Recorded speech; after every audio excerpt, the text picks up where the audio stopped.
Welcome back to the show, The Unbroken. I'm your host, Sam Davis. Unbroken is the show where we interview people who have just been through it in life and are now on the other side, changing lives and living a life of abundance on their own.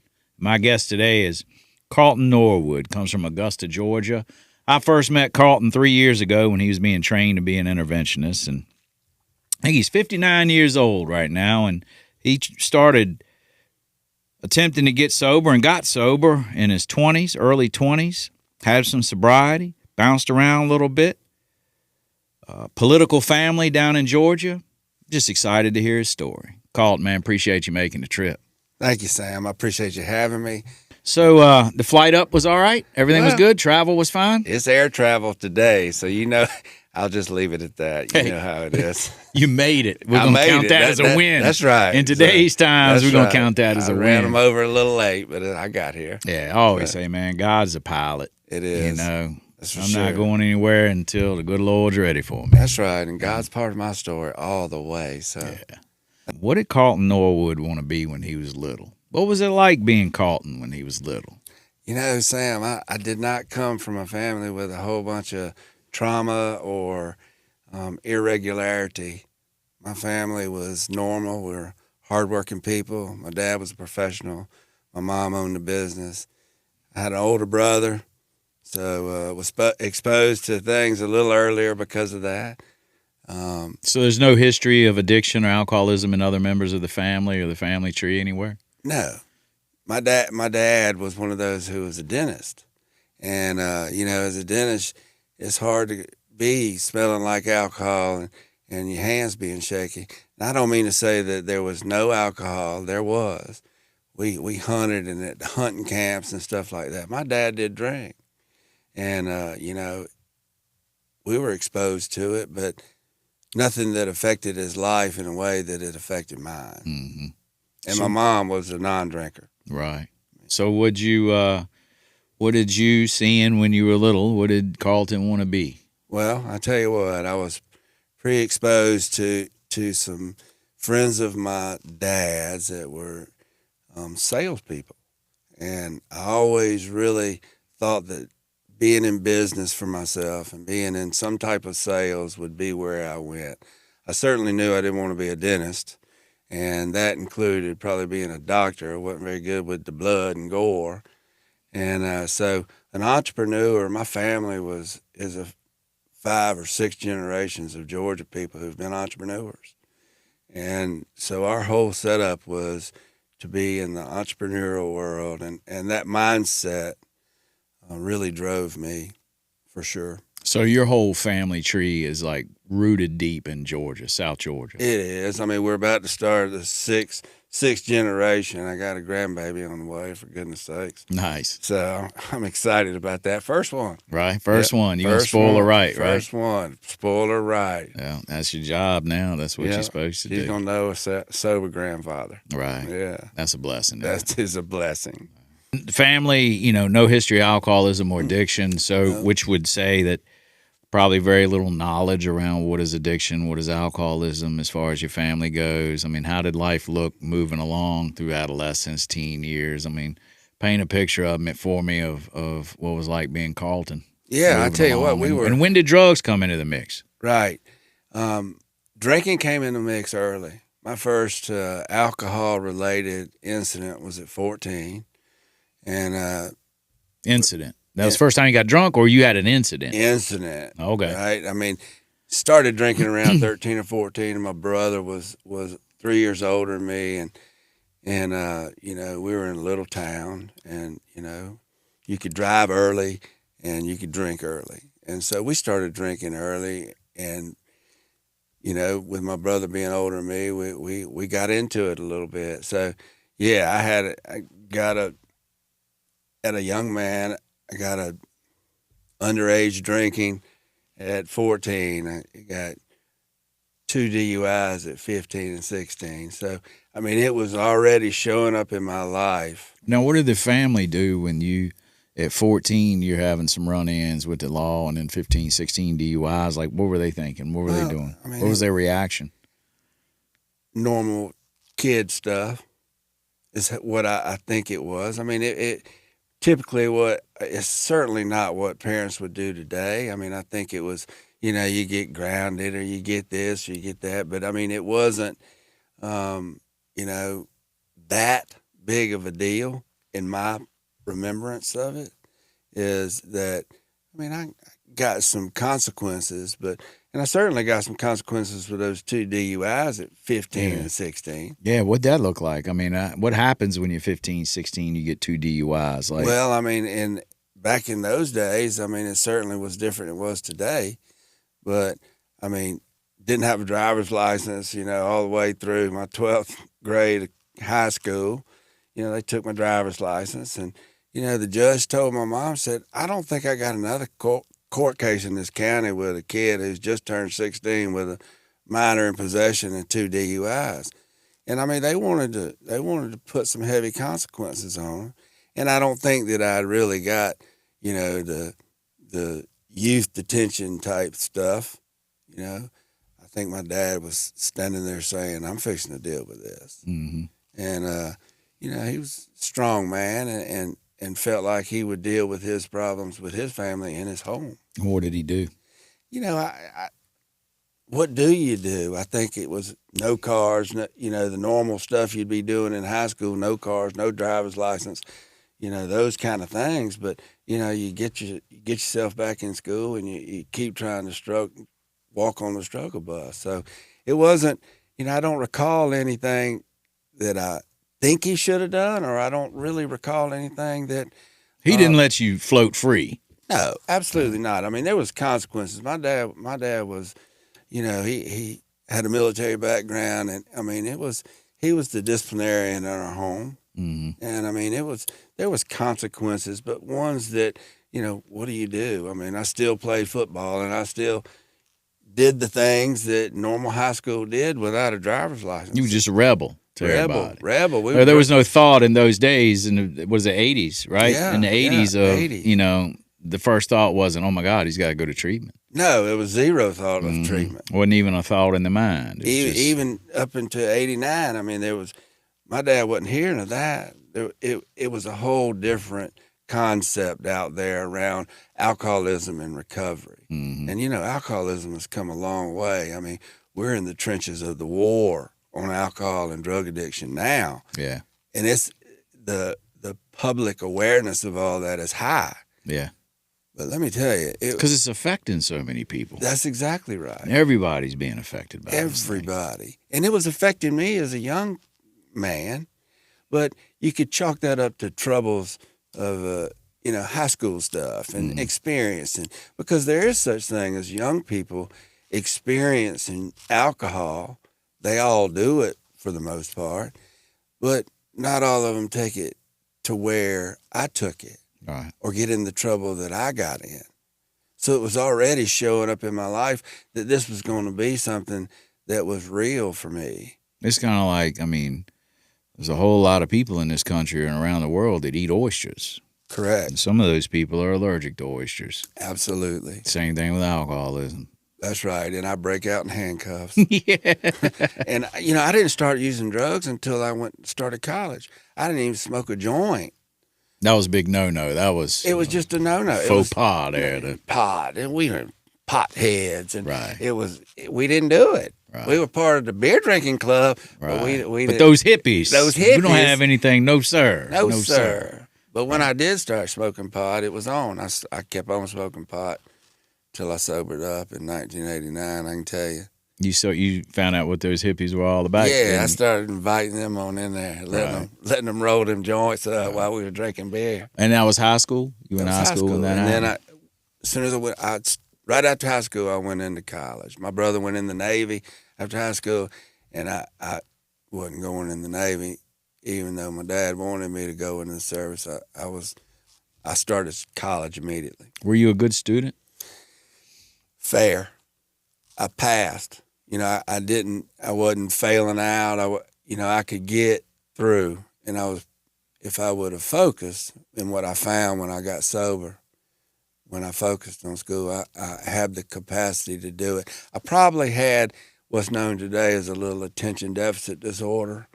And in that day, we didn't diagnosis for that. It wasn't even talked about. Mm-hmm. But I probably had a little of that in terms of studying, reading material, and learning the material was difficult for me. If you tell me something or it's numbers, I got it. I'm on it. I ultimately went to the doctor, and for whatever the reason, convinced him that I needed some Adderall or speed to handle that. Mm-hmm. And that took me down there. That was in 2007. So, you said there was no history of addiction or alcoholism, but that feeling they talk about in the original treatment manual, the ism of alcoholism, the struggles with personal relationships, the prey to misery and depression, it can't control our emotional natures, can't seem to be a real help to other people, full of fear. And for me, before I ever picked up the first drink or ever smoked that first joint, like I felt like I just really didn't fit in. I felt I wasn't comfortable in my own skin. You didn't have that when you were a teenager? You felt like it was just that wasn't your case? It was not. And lots of addiction that I run into today is rooted in trauma. Mine just wasn't. My trauma that I had and my bewilderments and my four horsemen came in 2018 when I had lost all control of my life over some incidents that happened to me, and I couldn't solve the problems. Mm-hmm. So addiction took over in 2018, and I had about 4.5 years of going down a path that was very difficult. What did it look like in college? Party animal, or did you get the work done, or? I had, since I was 14, I started working in the restaurants, the F&B business, right? So I was around it all the time, and I did that all the way through 2 years into college when I got sober at 22. And I was flumming around in college. I wasn't doing very well. I could always skip by, but I'd done about a year of college credits in 2 years. So it was it was partying up late at night, working in them bars, bartending, being part of that crowd, and I was very entrenched in it.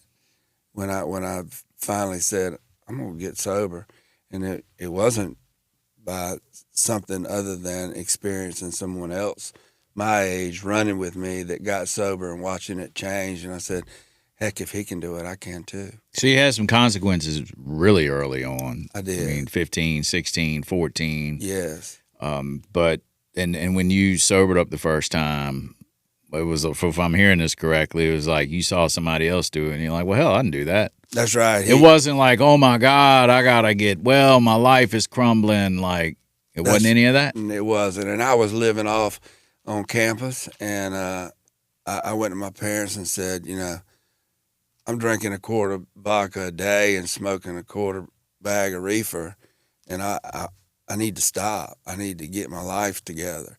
So they let me move back in their house in the basement, and I got sober. I started going to the fellowship and immersed myself in some people that were sober, that had been sober a long time, started learning from some of the older people. And in that program, the 12-step program that I used in 1989, it was a lot of older people, right? It wasn't very many people at 22 in those rooms at that time.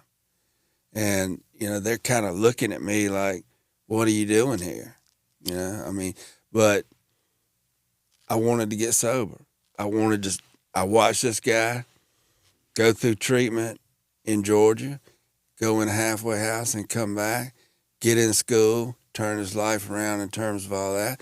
And we were best of friends. And I said, well, I'm not going to stop being your friend. I'm going to get sober like you did. Because that's not the normal approach that I would recommend as an interventionist. And I'm sure you being an interventionist now, that's not something that you would recommend your families to do, but it was your journey. It was my journey. And it's certainly not something that I recommend to anyone when it comes to today's climate, trying to get people sober. Looking back on that, when you were at their house, when they let you come back to their house, and was there any tension between the three of you? Was it uncomfortable? Were they Like, do you have any memories of, mama looking in your face saying, have you been drinking? Are you sober? Or were they act like the police? Were they your probation officer type folks? I mean, what I was the don't experience? recall that. We lived on the Savannah River, and if I wanted to go anywhere, I could go on the river in the boat and fish, or hunt, or things like that.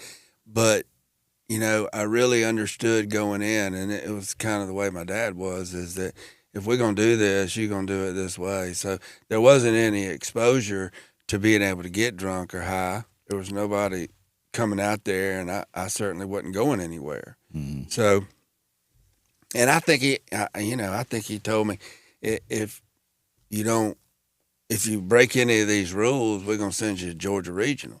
Well, I mean, and he probably had the power to get that done. I don't know, but I mean, it's something that I didn't want any part of. But the reality of it is for whatever the reason, I wanted to get sober, and I wanted to get through college, and I wanted to start a career, and I wanted to change my life. You mentioned your dad was in politics. When did that come about? In 1994, my dad sold his dental practice, and my mom sold her business. My dad was so fed up with what was going on in this country, that and OSHA affecting his business, et cetera, that he decided he was going to sell his stuff and put it all online and run for Congress. And we all voted. I mean, we had a family sit down, and everybody sat down, and he asked what we thought about it, and thought we got to vote, but we all voted yes. I don't know. At the end of the day, I don't know if we would have voted yes if we'd have known what was in store. Right. I mean, it's all great. He did a lot of great things, and that's all. But it comes with its set of complications that most people don't see. It seems all glamorous and glorious, but it's the trenches. It seems like a huge statement towards his character, or a testament to his character, is like, hey, I'm selling all of this stability, all of this financial stability. I am going to switch it up totally. I mean, because most people that are dentists or doctors in private practice, and they have their own practice, they see that through and then retire or sell their practice and then go on and take that smoother road. But he's like, this is what I'm doing. I'm fed up. I'm selling it all, and I'm going to gamble. It's like putting your whole savings on red 27. I tell you, it was exactly like that, and it is a statement to his character and his belief. And he's a Eastern Southern boy at the heart, and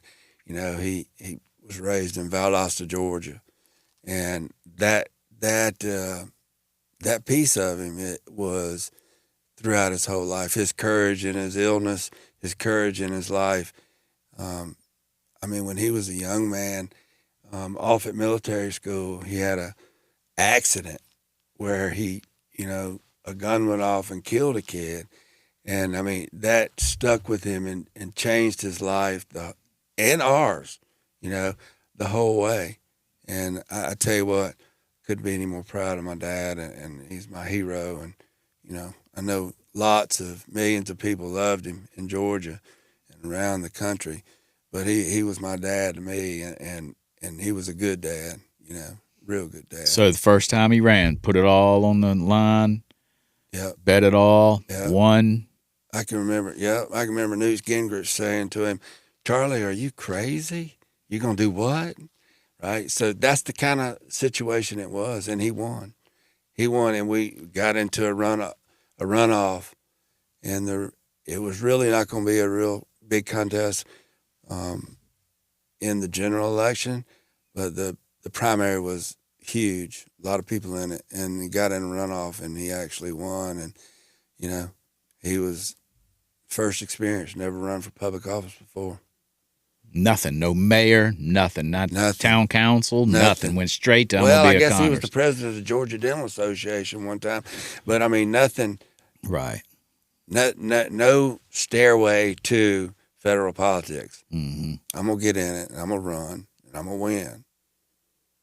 That's kind of like what you did with interventions, right? You came and said, hey, I'm going to do this. I'm going to take you training. And I showed up to the training in St. Augustine. You were there. You're like, hey, we're going to do this thing or what? We're going to do it. That's right. And then when we went into when you came on board IOC, you're like, nah, I believe in this. I'm committed. This is what I'm doing. I'm doing this. This is it. And, it couldn't have been a better experience with you in St. Augustine. The treatment center there was an awesome facility. And, just IOC has been a blessing to me. It's something that it gives me reach that I wouldn't have. I'm not this social media giant by any means. I'm not yet late to the program. Not yet. You're not. Not yet. Well, you're not. I'm sticking close to the ones I see doing it well. Right. So, well, I don't know. You may want to look at some other folks. Man, I don't know. I'm here with you. I'm just gonna stick with that. All right.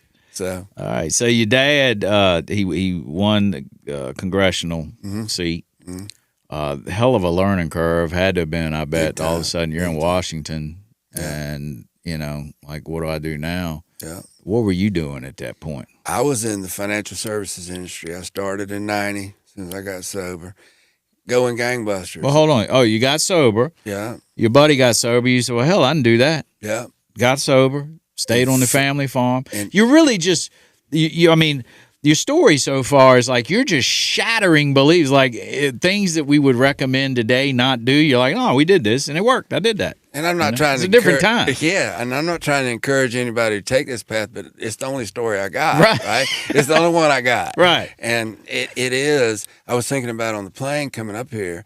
It is different than the stories that you'll hear today, and it's really a story of two stories. And when we get to later into it, what you're going to find in the latter part is that I had the real story that you hear today, right? This one growing up, I mean, I got sober in '89, and I did 2 years of college in a year, right? Had to get signatures and blew it out of the water and had my degree like that. Okay, sober. So now I learned how to study and have my degree like that, and then entered into the financial services industry, where those things as a kid I found, which was make my own schedule, which was being able to create unlimited income as much as I wanted to work or as successful as I wanted to be. I wasn't capped. Creating residual income where passive income was a real part of my story.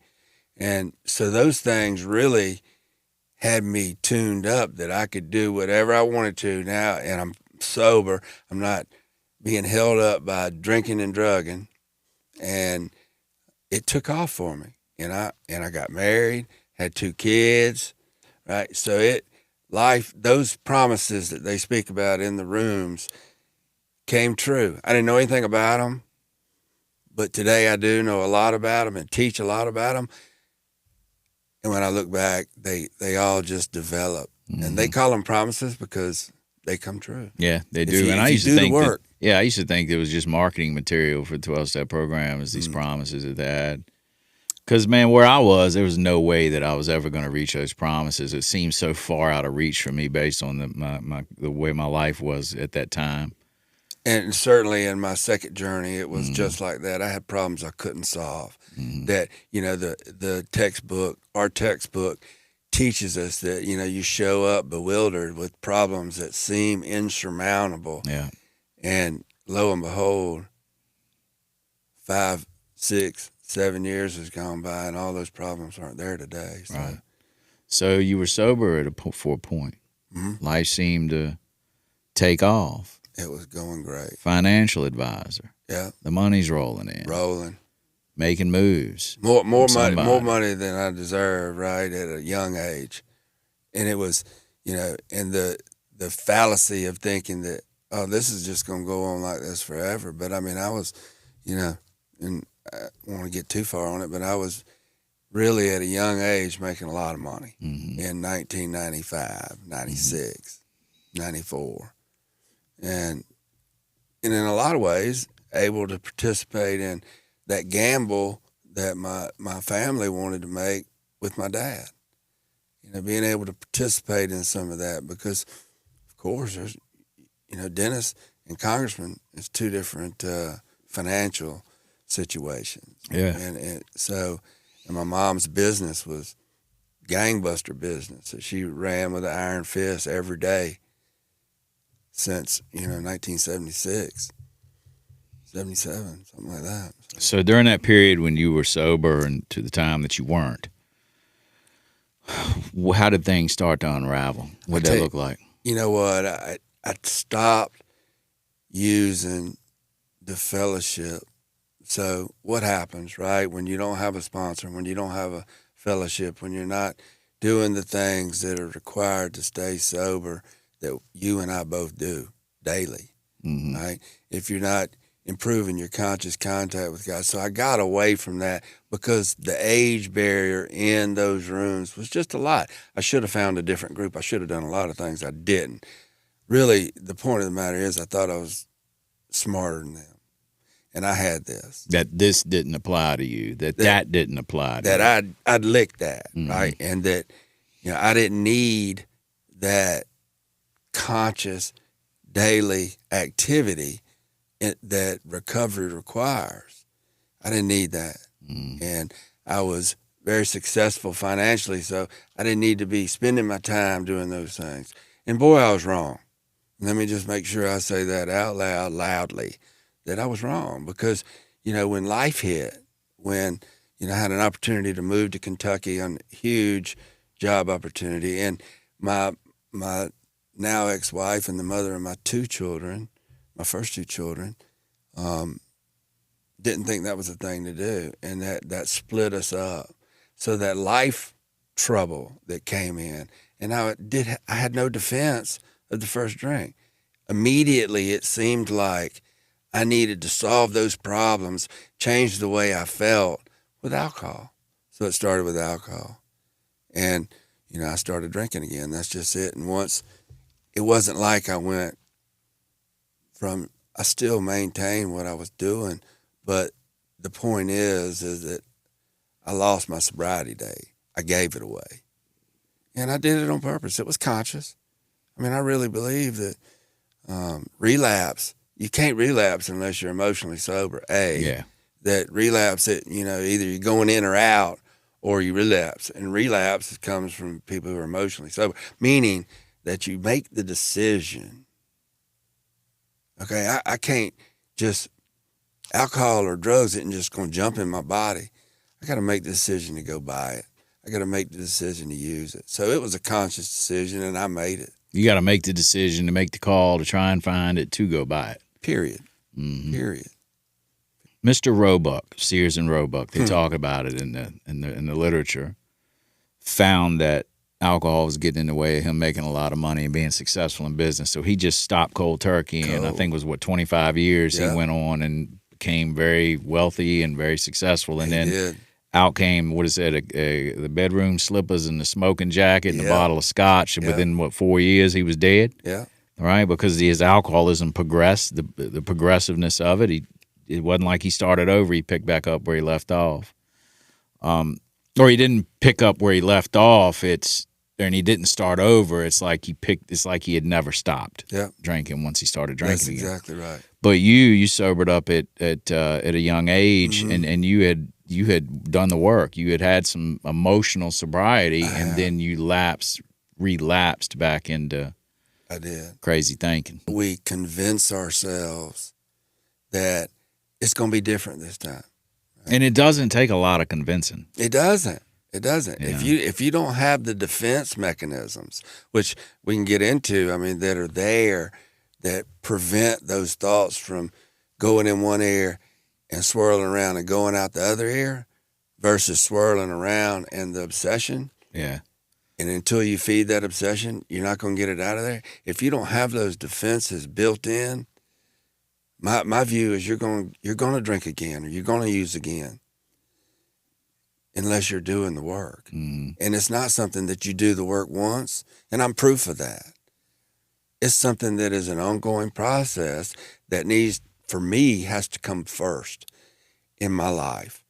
Right behind God, which is part of the work for me. But what got to that? Like, what did it look like from the time you picked back up again to the time you said that's when the story really happened, when the, traditional stories of alcoholism and journey and addiction, like, what did it look like, man? Let's kind of go down that road a little bit before we get back into sobriety. Of time. My traditional story really starts around 2018, but this is back in 96 and 7, right, that I started drinking.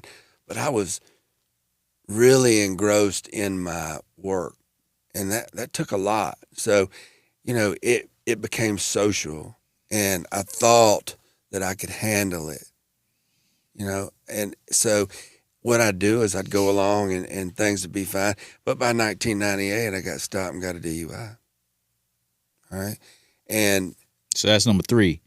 well, those first two was Just just juvenile, but still. that's number 3. Still number 3. That, like most people, right? Yeah. Yeah, it still counts. It still counts, right? Yeah. But they weren't on my record. But that's right, number 3. And really had drugs in my car that they didn't find in 1998 that I got. Would have been a felony charge that I slipped right under the wire, right? And it would have been it would have changed everything if that would have happened right then, period. But it didn't. So got a DUI and had to pay the consequences. I had some reefer in the car. They found that. Had some other stuff in there that they didn't, which would have been a lot worse. And that would have been a real good time to say, well, this isn't working so good. But I had the insanity going on, right? I think from a very young age, I had this addictive personality that ultimately I was going to take this journey with drugs and alcohol. It was going to be either completely abstinent from it, or it was going to keep showing up in my life. I did get the DUI, and I thought that's bad luck. But I did meet the love of my life right there in 1999. And she had 2 young kids. I had 2 young kids, and her name's Paige. And, we connected on a level that I've never experienced before.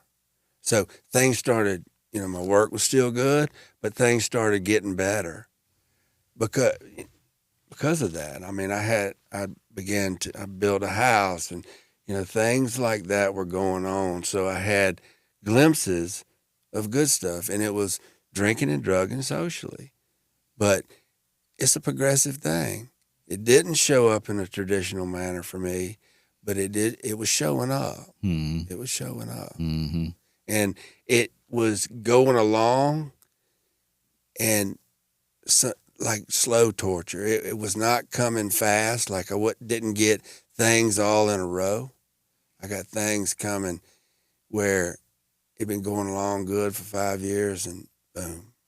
Been going along for 5 or 6 years, and then boom.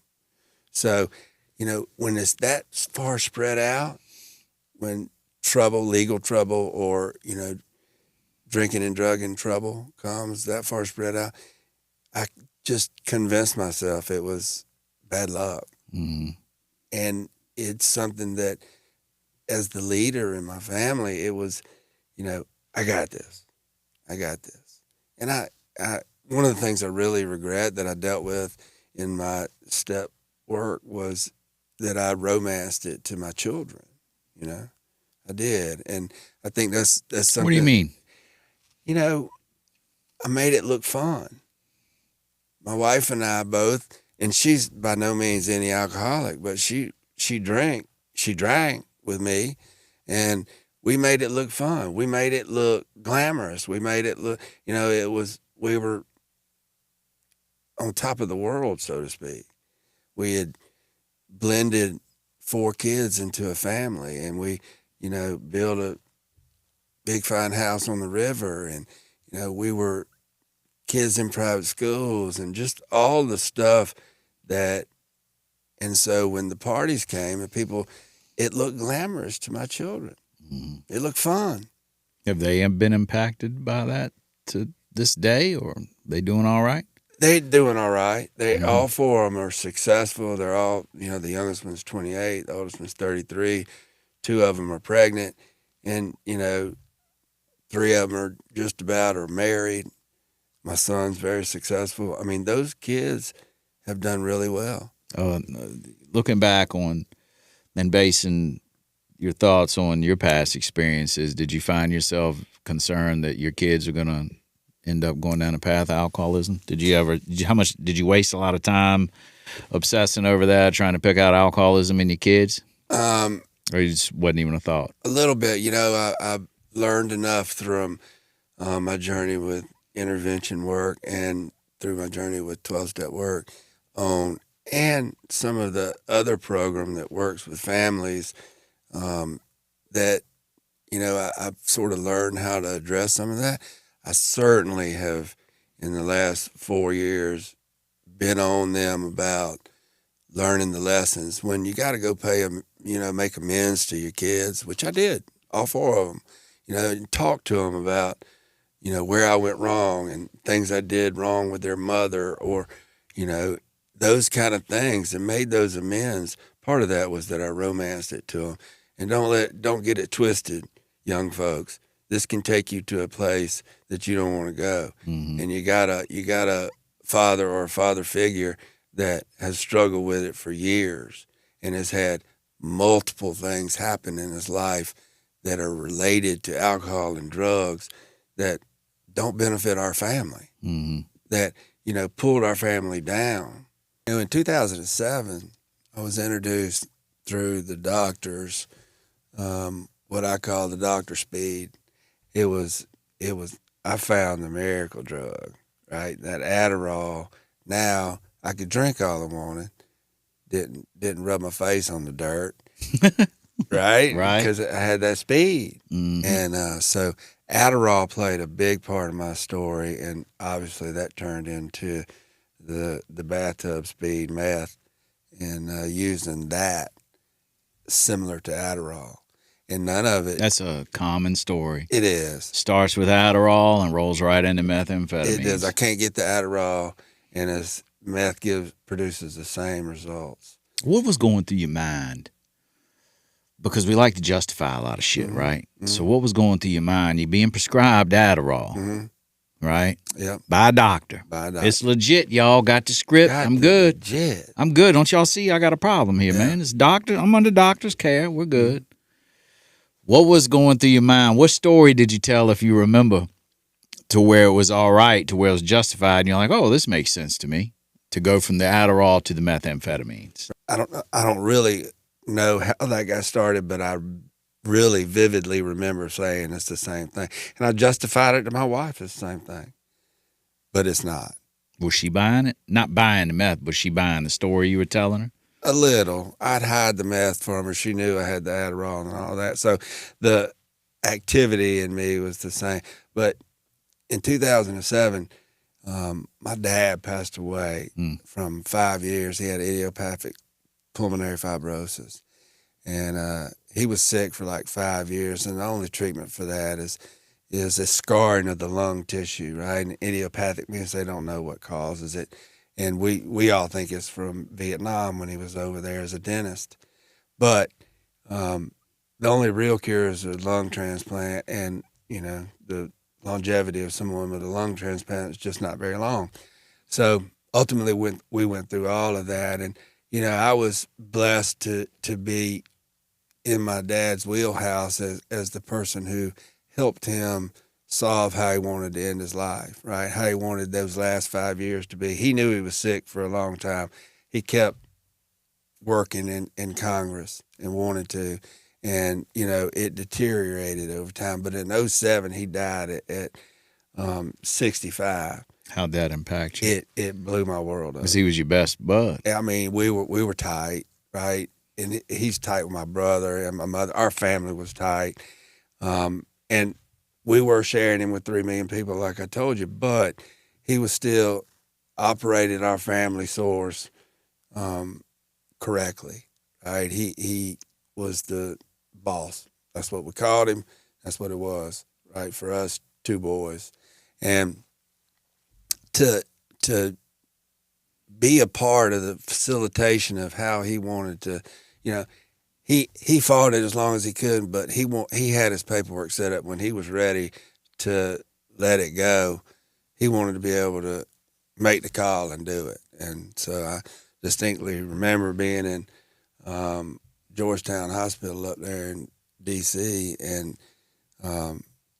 going and him saying it's time, right, and get us back in a medical jet up there and bringing him home, right? And I did all of that and handled all that with my mom and my family and all of that. perfectly. But when it was over, it wrecked me. And Because you had time for it to get in the head. Yep. You had time for it to really get in there and get ingrained, start working. You were busy showing up. You were thinking of others. Yep. You were thinking of other people. You were thinking of your mom. You were thinking of your brother. You were thinking of others other than yourself. That's Certainly you were grieving, but there was a lot of time occupied in thoughts of others. But the minute that was done and you start consuming yourself with you. And dealing with the state stuff and just all the things I've really related to you as you've told your story publicly about some with your dad.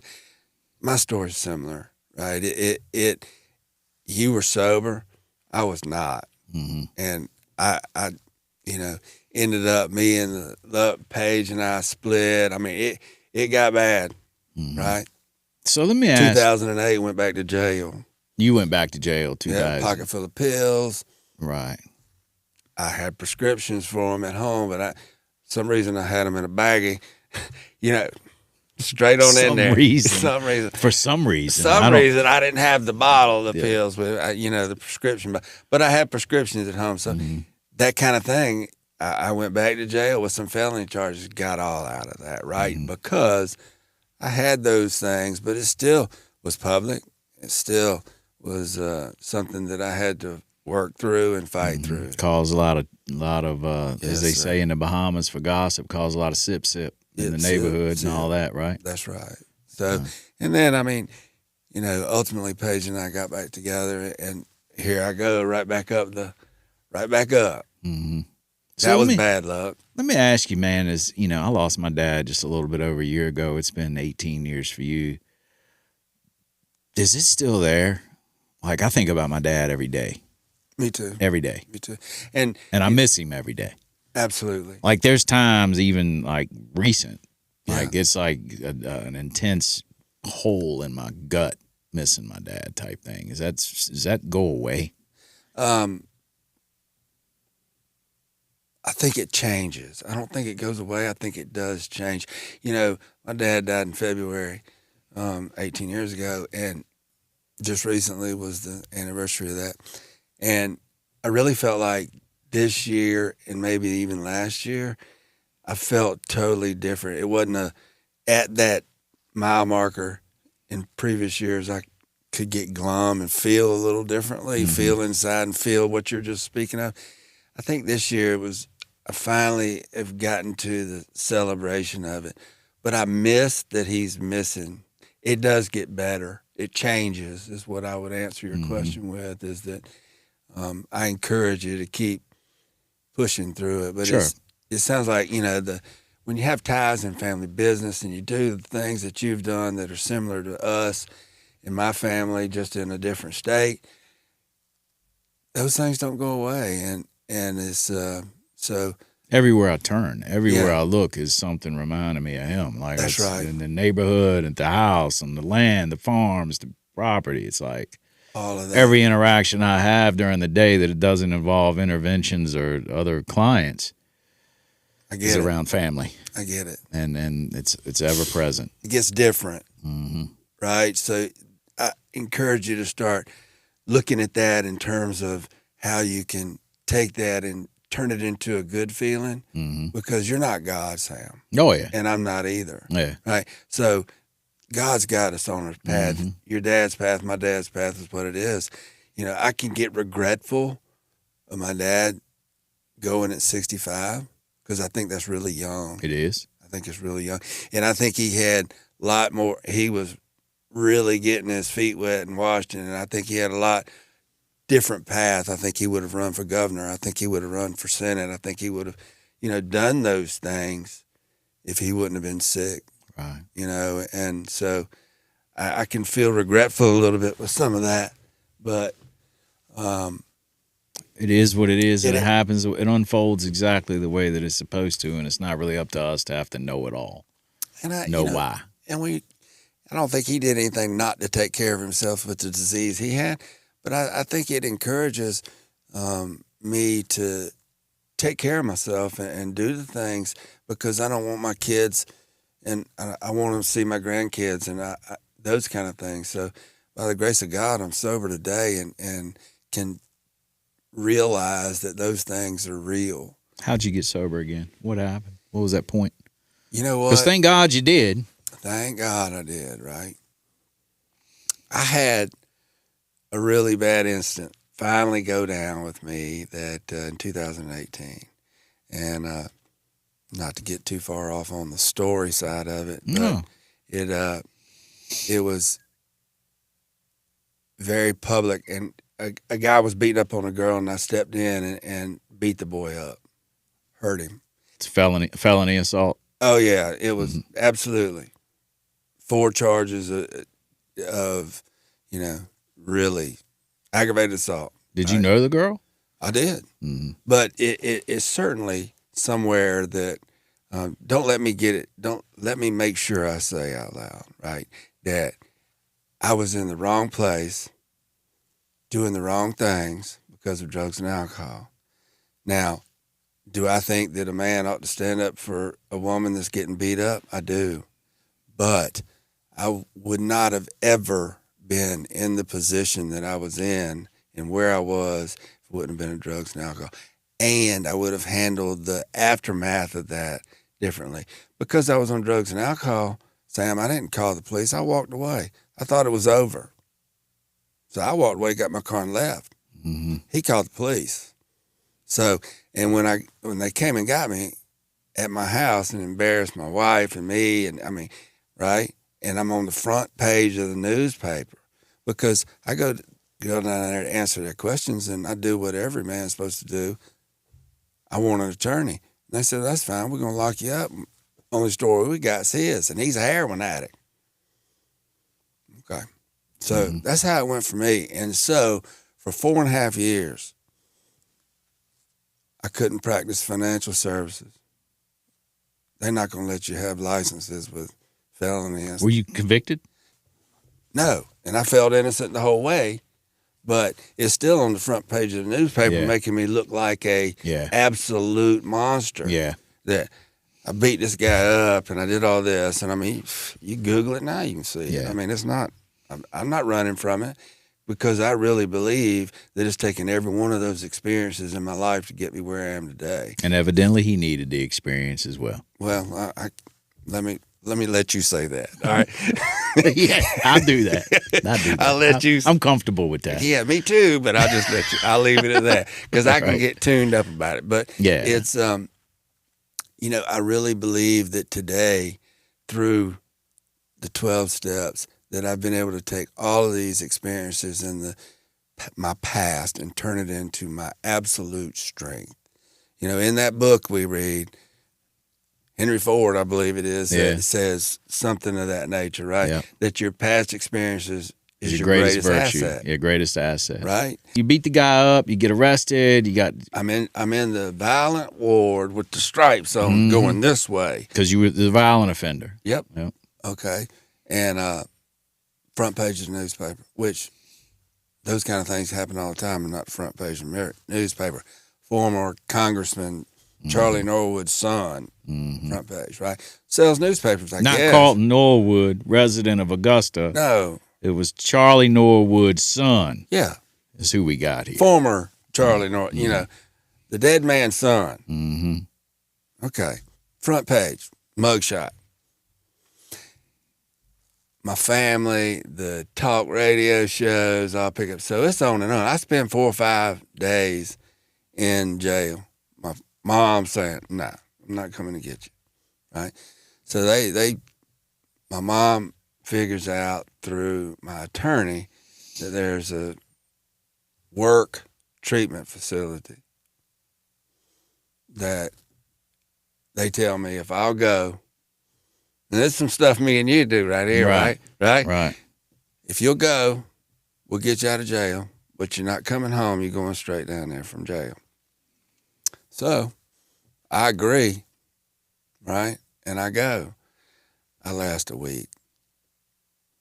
And I'm mad, and I'm coming off of drugs, and I'm not done with it, and now I'm embarrassed. My financial license is going to be taken from me because you can't practice with felony charges. All my kids, it's been just the sip, as you call it. for 4 days to talk radio shows and just all of this. Because nobody had but one side of the story, and it's a heroin addict on this side telling the story. To balance it all out, we would need the meth addict story as well. That's right. Not just the heroin addict. Not just the heroin addict. I don't know who has better credibility, at the meth addict or the heroin. I'm not sure. I like that, Sam. Thank you. That puts me right where I need to be, right? Because facts. Yeah. Right? Facts. But that's just busting you balls, man. And I appreciate it. They need clanging from time to time, right? But my point about all that is that it was taking off. I was in the wrong spot at the wrong time in terms of my life, and this all happened. But for the next 4.5 years, I went what we call the traditional route of hitting bottom, because I went to that 1-year work program on a farm. I walked off from that thing in a week. That I wasn't going to do it. And then I will have to say, one of the things that really happened to me is I had an experience with the Holy Spirit. 2 men came to my house after I'd walked off from that treatment center and was back home, and anointed me in the Holy Spirit. And I don't know how much you know about that, but the Paraclete is something that I think is real, and it is in my life. It doesn't have to be that way for everybody, but I believe the Holy Spirit is left as our helper. What'd they do? Huh? What'd they do? Well, they baptized me in the Holy Spirit, and it was. They just knocked on the door. They showed up to your door. I think my mom encouraged them to come, but yeah, and it was, they had my mom's name to throw out there, and I was open to it. And really, I think what they were trying to do was let me understand that my dad was proud of me, and whatever was going on will pass, and that if you'll change your life around, this can get better. I think that was the message, right, in their way. And that was, it's still, I wouldn't be talking about it today if it wasn't a real experience for me. It was. But I didn't get sober at that point either. Paige had enough, did the things that we would suggest a wife do, put in that position. Today, you and I, let's figure out where you're going to live, girl. And she moved out. Right? And so it just kept getting worse, the problems. I had 4 felony charges hanging over my head, not knowing what to do. Right. And so, that's when 2021 came along, and I had that quasi-intervention 12-step call from a young man that he's not my biological child, but he's young like that. He's my kid's age, and he lost his dad early, and I've been a mentor in his life, and he showed up in my life from California out of the blue, and saying he was hooked on opiates and had a treatment center out here he wanted to go, and would I go with him? And, I knew enough about it that I had nothing going on. My house was a disaster. Wanted to know if you would go with him. Go with him. Mm-hmm. And he knew the owner, and it's sort of like celebrity rehab. They'll pay us. They talk about in that book we like about being delusional and exaggerated. Right? That's where it was. So whatever the reason, it was God moving in my life. I said, I'd go do anything with you for 30 days. I don't have one thing going on here I can't walk away from. He said, well, I tell you what, I'll be here in the morning. I'll get us 2 flights. And next morning, he showed up in his Porsche, and I got in the car, and next thing I know, we were on the Bird, headed for Kansas City, and the next thing I know is I was getting dropped off. So I went on in there and slept. He went with you. Oh, he went with me, all right. You went with him. Yeah. He just left out some information. Yeah. That's all. Yeah. He allowed you to make up your own assumptions from there. Right. And so he dropped me off, and I slept for 3 or 4 days, and Nurse Ratchet came in there and said, it's time for you to get out of this bed and get in these meetings and get going. So that was my first treatment facility experience. And only? And only. And I left AMA. But how long you were there before you left AMA? 45 days. 45 days? Yeah. They were suggesting that you go to sober living, aftercare, or whatever. They wanted me to stay out there a year. And, you know what? All of a sudden, no disrespect, my family didn't know anything about recovery or any of that. And the people at the treatment center didn't know anything about my journey in my younger life. But I knew once I got sober out there, I was going to stay sober. And I'd committed to 30 days in Kansas City. But what happened was I was still real angry at home because it's one of those facilities that lets you have your phone. By about the 10th day, I turned my phone into him. I said, I don't want this phone. This is not helping me at all. It was keeping you distracted. It was keeping It makes no sense to me why they have their zero. phone in inpatient care. It's one of my first questions when I'm talking to treatment centers for people that I send to treat or help go to treatment. Is there a blackout? I want the blackout.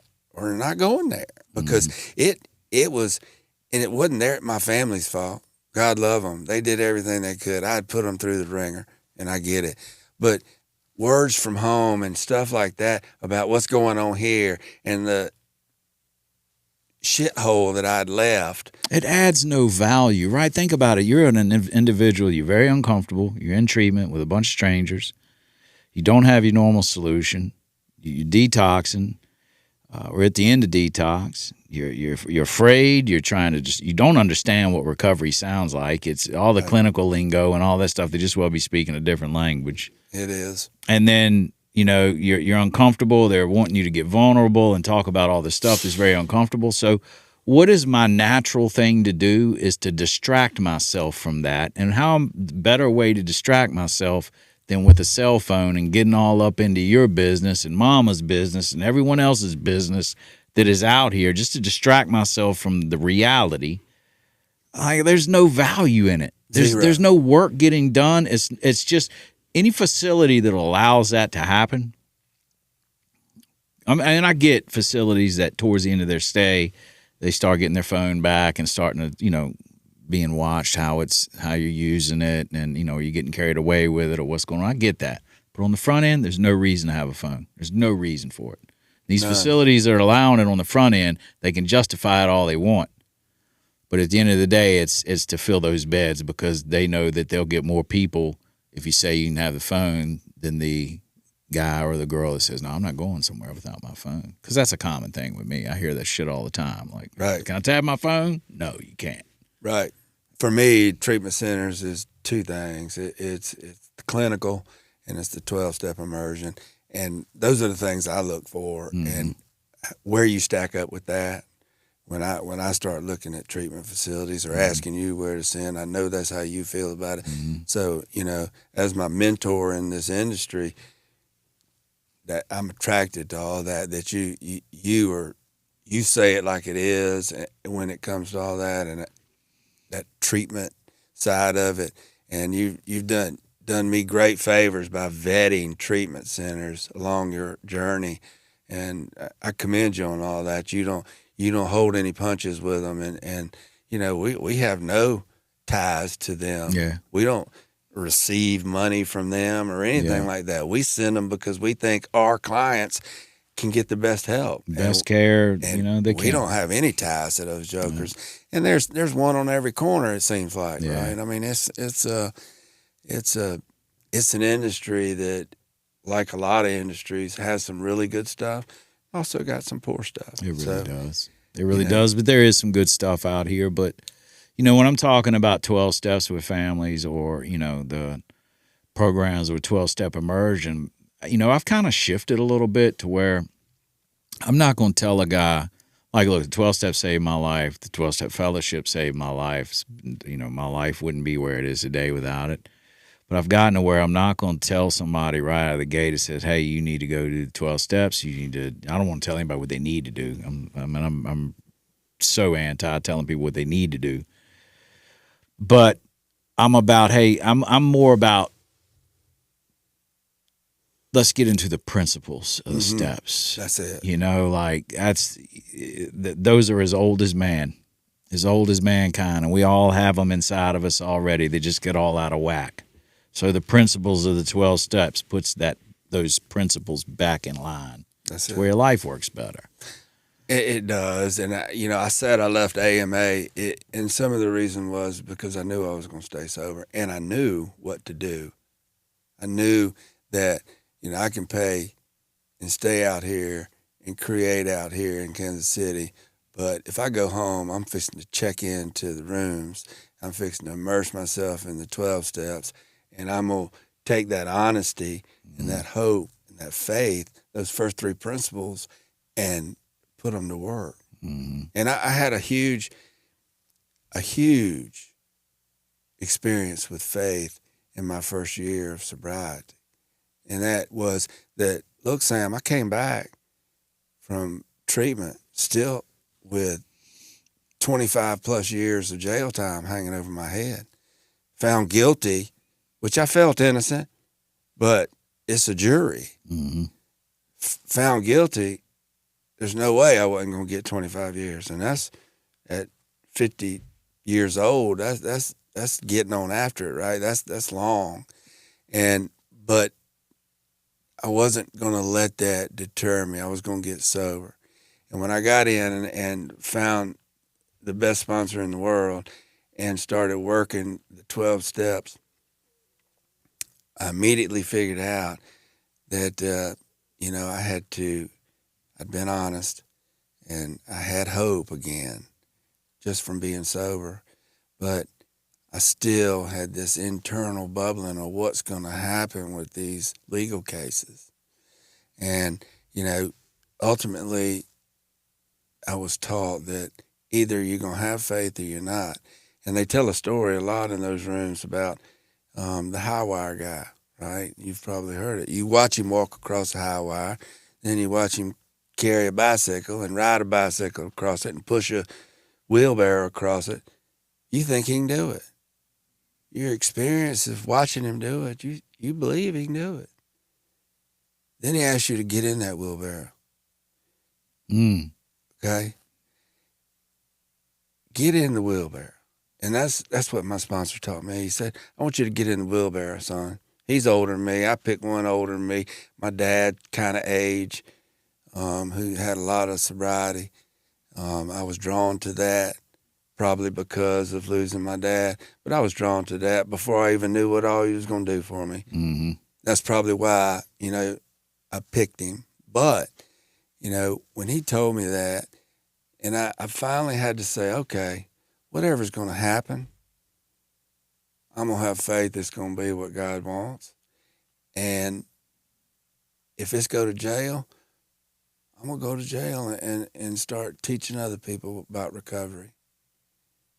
I started doing some push-ups and lifting weights. But, yeah. But, I was going, and that experience, when it all came out, and it was all said and done, and now today I've been expunged of all those charges.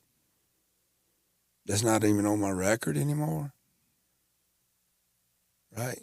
And having the experience of blind faith and it working and it impacting me at such a great level, and the ripple effect that it had on my family and where we are all today is the absolute most powerful experience I've ever had in my life in 58 years, about to be 59.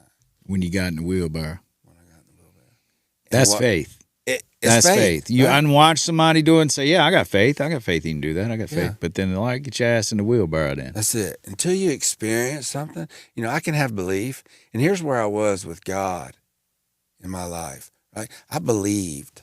Mm-hmm. I believed in God from a young age, from 13, that God was real, that, there's such thing as faith. But I didn't have faith. I wanted my will. I wanted, that's too touchy. I can't believe that. So until I experienced something firsthand, for me, it is hard for me to have faith in it. Mm-hmm. But once I realize and I experience it, now, today, I operate in faith. And I try to teach my children, either God is or God isn't. You make a decision. I'm not telling you which one it is. I can tell you what it is for me. Mm-hmm. And so that experience And those other principles started coming after that, right? The integrity and the perseverance and showing up on time. The things that you do that the program teaches us, some of it is inherent. You just start living different and you start being honest on the regular. You start staying in conscious contact. You start doing a 10th step inventory on your activity and how you feel every day. You start practice these principles in all your affairs. And let me tell you, things start changing. And it has been an incredible experience of having something so touchy, so ingrained on what could have been, and putting it in God's hands and saying, I'm going to do whatever you tell me, and then walking it down. What do you struggle with today? I'd like to be busier. One of the things that I learned was I've always been a make it happen instead of letting it happen person. And today, I have to focus on reading the signs. You know, I have to tell on myself, I had my first senior moment wrapped around coming here today, right? And I've been planning to come here today for some little time, right? And I've had my schedule. And I went to check in on the airline yesterday and said you can check in 28 days. So I'd scheduled all those flights for March 27th. So hopefully you'll have me back on March 27th because they wouldn't refund me on that. So I'm coming back. I'm going to just come up here and walk around with you or something on the 27th because I still have that flight scheduled. So anyway, I went on. We'll have you back the 27th. I went on. I went on and, bit the bullet and fixed it so I could be here. But that's why my flight changed from 5 a.m. to 6:45, and I got here at 10 instead of 8:30. Right. Because and what it really let me. You asked me what I struggle with is, I can get in my head about getting older, and I'm at that time in my life where Paige's mom and my mom are in their 80s, and we're kind of in what they call that sandwich, and there's no part of me that struggles with the concept of drinking and drugging is going to fix anything in my life. And maybe that's all my experiences culminating in that. But let me tell you, Sam, I'm active, very active in my 12-step fellowship. I'm daily. I got 15 plus people that I sponsor ongoing. And those things, we were talking about coming over here. Can it get mundane? In some ways it can because it's the same stuff a lot. But my journey has been so powerful. And getting the opportunity to tell it in front of people in the fellowship and to get the opportunity to come and share it with you is just a real reassurance of I'm walking in the right path, that I'm right where God wants me. So sometimes I wish I was busier because my life has always been really busy, but I'm in this time, in this season of my life where I'm trying to let things matriculate the way God wants them. You've been an interventionist for a few years now. What do you run into the most? What do you see as a common scenario that you're running into down where you're from? It is lack of education on what an intervention is and how we can help. It is this stereotypical enabling, loving their loved ones incorrectly in terms of what they're doing to show them what really love is. Would you say that lack of education on the family's part around what exactly the problem is, and this may be I'm going to throw you out here, but would you say that lack of education on the family's part of what exactly the problem is and what needs to be done, the lack of education around it, because if you're not educated on what the problem is, there's no way you can get embraced around what the solution should be. Do you think that that is just as deadly as, say, our overdose rates? I do. I think, we've gone from a war on drugs to a war on addiction. And I think that's a healthy change. Mm-hmm. And I think that all the way from the federal level to the state level down to the individuals, that conversation needs to be had more frequently, that this is a war on addiction, that our kids are just in a position to get addicted so quickly, and without the families having any education on it, the go-to is cover up, pick them up, bring them home, pay this, get them out of trouble, send them here, do this, do that, enable them. And there's nothing bigger, and we all talk about it. I mean, I'm preaching to the choir with you, I'm sure, but I mean, we are so busy loving our kids to death if we're not careful. And, my process out there is to try to educate the family members on what they really can do to change the conversation, what really works. And I've learned all this. I've been on a learning curve. I've learned all this. My mom was my enabler in a lot of ways. She didn't know. She knows today, and she can share with her friends. Mm-hmm. And we carry the message that way a lot. That, I mean, you come in my town today, and you won't go very far without knowing where to go to get information about an addicted loved one. I mean, I don't have a broad net yet from an aspect of social media, but in my town, you don't have to go anywhere, and you'll find me. Mm-hmm. The treatment center's there, the family's there. I get calls a lot. Do you enjoy the work? I do. I enjoy, in the financial services industry, working with families on what I call intense subjects has always been kind of my bailiwick. That it's a straightforward, no holes barred, straight to it kind of thing. That's the kind of sponsor I am. That's who I am. Yeah. Not gonna pat you on the rear and tell you, oh, you're wonderful. What I'm gonna do is try to, get out there and educate you on what's real. Mm-hmm. And it's one of the reasons I got out of the financial industry, is because it was so hard to be honest and make a living. Yeah. Right? Because a lot of that industry is tough. Mm-hmm. And in our industry, being able to get with people and be involved in their life in chaos and turmoil, and be the sense of reason, and be the person bringing a conversation that's effective and works, is powerful. So, I enjoy it. I do.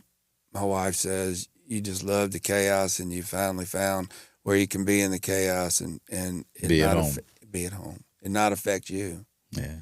Carlton, thanks for making the trip up, man. You're welcome. It's my pleasure, and thanks for having me. It's been a real pleasure, and I look forward to seeing you back on March 27th. Okay. I We're can't good. tell the same story. We'll figure out something else. We'll do something different. Okay. We may do it somewhere else. Okay, We may cool. do it outside There you go. somewhere, but we're going to bring you back on up here on the 27th. See if I can bring somebody else up, too. Maybe That's we'll right. make a little group out of There it. you go. A little senior moment. Yeah, but thanks for coming. Thanks for having me. That's it for the show. Thank you so much for tuning in. Don't forget to hit that like and subscribe button. And always remember, please be good to yourselves. If you or someone you know has a loved one that's struggling with addiction and you need some guidance, support, and a plan of action, reach out to us, www.interventiononcall.com. On-demand hourly appointments for the family of loved ones that are struggling with addiction. Not everyone needs an intervention, but every single family needs a plan. We're there to walk you through it. Intervention on Call. Check us out. Y'all be well.